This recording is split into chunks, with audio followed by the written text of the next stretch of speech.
Hello children, I do hope that you're well and that you're enjoying your Christmas holidays.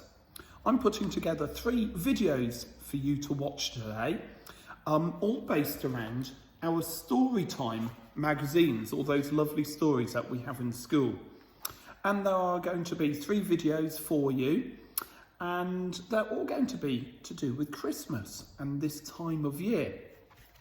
And the first one is called Pinocchio and the Monster Downstairs.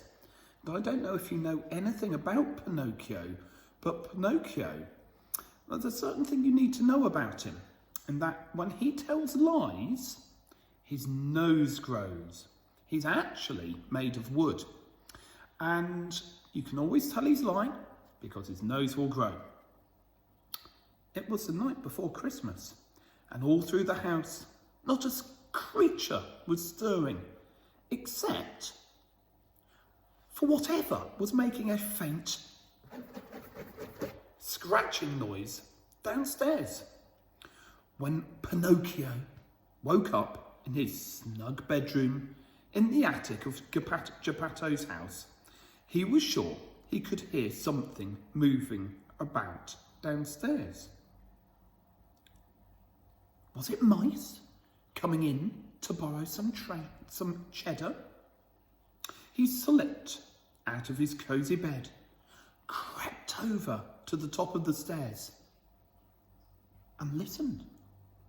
From down below he could hear Geppetto snoring, which sounded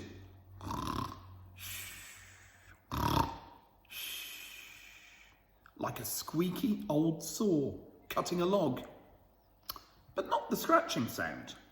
He tiptoed carefully down the stairs to the living room. The Christmas tree was there, decorated with brightly painted wooden ornaments, decorations, and a pile of presents that was ready to be opened in the morning.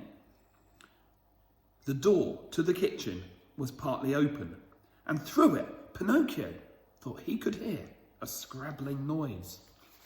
Just then, he saw a shadow on the wall of the living room, made by something in the kitchen. It made Pinocchio's hair stand on end, really frightened. The shadow looked very big, with pointy ears and a tail. And you can see just here in the pictures, that's Pinocchio there, looking down at the presents, but also looking a little bit frightened. Pinocchio yelped in surprise. Geppetto got out of bed and came downstairs to see what was going on. "What are you doing up, son?" He looked at Pinocchio with a twinkle in his eye. "Did you come down to peek at your presents? Don't tell a fib, or your nose will grow, you know." Pinocchio shook his head and pointed at the kitchen door.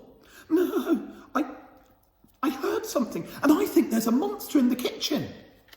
Geppetto gave him a look over his spectacles and chuckled. "Don't worry, Pinocchio, that monster, it's a special Christmas surprise for you." Geppetto gave a little whistle, and there was a scrabbling noise as a little furry shape ran through the door and leaped at Pinocchio. The boy fell backwards in surprise, and a wet tongue licked his face. It was a scruffy little puppy who was very happy to meet his new master. A real boy should have a real dog to accompany him on his adventures. So I got little Biscotti here for you. I was going to give him to you tomorrow morning, but the little chap decided to explore his new home. Pinocchio began to laugh and patted Biscotti on the head. He took his new friend upstairs, where the puppy went to sleep on a cushion by his bed. And that, for him, was the best Christmas Eve ever. Woof woof. There's Biscotti the dog. And Biscotti and Pinocchio went on to be best friends. So that's the first of my videos. I will stop this one, and hopefully you might tune into one of my others. Bye now.